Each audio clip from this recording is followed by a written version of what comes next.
SDPO خضرو circle DSP محمد جہانگیر جویا نے معززین علاقہ سے ضلع اٹک کے نئے تھانہ کامرا کینٹ کے قیام کے حوالے سے میٹنگ اور مشاورت کی۔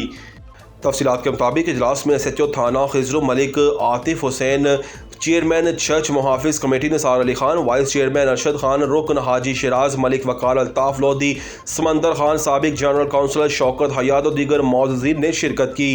چیئرمین چرچ محافظ کمیٹی نثار علی خان نے تھانہ کامرا کے قیام کو وقت کی ضرورت اور خوش آئند قرار دیتے ہوئے کہا کہ اس سے سیکیورٹی اور لوگوں کی جان و مال کے حفاظتی اقدامات میں اضافہ ہونے کے ساتھ ساتھ جرائم میں کمی واقع ہوگی اور 3-4 تھانوں خضرو، رنگو، اٹک، خرد، اٹک صدر پر بوجھ کم ہوگا۔ اس موقع پر DSP نے تمام شرکاء کا شکریہ ادا کیا اور کہا کہ ان کی مشاورت محکمہ پولیس کے لیے کلیدی حیثیت رکھتی ہے۔ انہوں نے معززین سے اپیل کی کہ وہ پتنگ بازی اور دیگر جرائم کے خاتمے کے لیے بھی پولیس کے ساتھ تعاون کریں۔